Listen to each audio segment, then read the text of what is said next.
That's a really good perspective. How do you fall in love with the game of business? Like the people that are fighting so much and that you know, what do they miss? Or is it just a matter of like who you are? Yeah, I don't think you keep yourself coming back. I think business keeps you coming back. So it's like, why do you keep coming back to food? It's like, because it rewards you when you eat it. It's not like, how do I come back to it? It's like, it makes you come back, right? And so I think that it's a skill deficiency.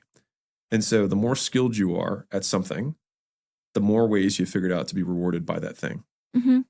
And so if I'm a really good writer, then I have many different ways that writing rewards me. If I'm a very bad writer, there's very few.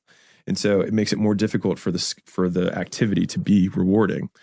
And so the more skill, like if you want to succeed in business, then the goal is to pay down your ignorance as fast as humanly possible, which means you need to fail a lot in the beginning and keep your eye on the bigger prize, which is that if I fail and I continue and I learn, and that's the thing is it's not just about doing every day. You have to do, but you have to get better.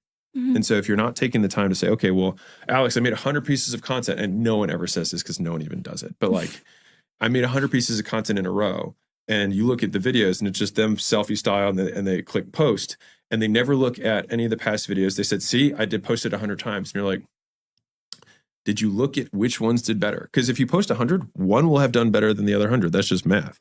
And so then you look at what was different about that one. And you say, okay, how can I do more of that? And what was the one that got the least amount of views? Okay, how can I do less of that? And then you do that for the next 100. Now you have a feedback cycle. And so fundamentally, you just need to start, have a feedback cycle so you get better, and then not stop. And if you do that on a long enough time horizon, you win.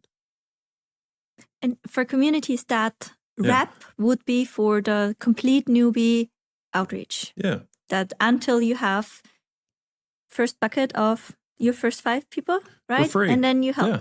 And you serve them for free. And then you basically repeat. I think that's very doable for, should be I very agree. doable, right? Get 5 people, help them for free, document. And if you don't feel good about how well you did with those 5, get another 5. Like the thing is, it's up to you. You can choose whenever you want to start monetizing. And if you don't feel confident about how good you are yet, fine, then do another 5. Keep doing it until you get bored of getting results. Once you get bored of getting people results, then you're probably good enough. Because once you are bored of getting results, you will want to do it for money because you're like, somebody's got to pay me to do this. And potentially also you have found like unique methodology, right? Sure. You see the patterns. So I loved what you said about sourcing kind of the things that you have not figured out yet from the community progress. That is also really, really genius. If you could not start any other business, you would lose it all. And tomorrow you had to start over and you could only use Skool. How would you get to that inevitable end point of, you sitting in your office and you having that team? So I would probably, so I have no reputation either, right? Yeah, so nothing. So what I would do is I would reach out to whatever, so if I'm allowed to have friends at this point, I don't know how little I have. Can I speak English? Friends. Okay, yes. Great. So if I have some of these basic things, then I would reach out to people that I knew and I would deliver. Now, do I have skills that I have or no? Or do I know nothing? Not many skills. I'm just so used. I can use a computer. Right? Yeah.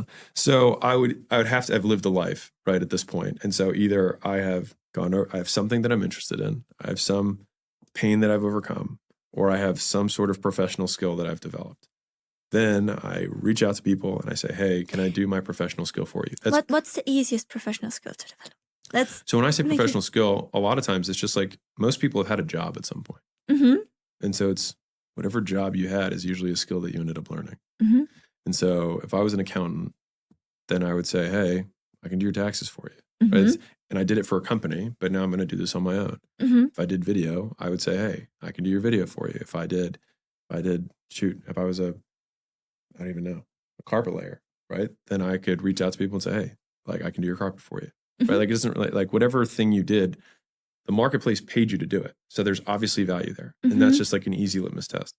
But what I would do if I were on Skool is I would probably sell 1 times more than memberships in the beginning because you can generate more cash faster. And so I would do one-on-one stuff or small group stuff. I would sell bundles of calls and help.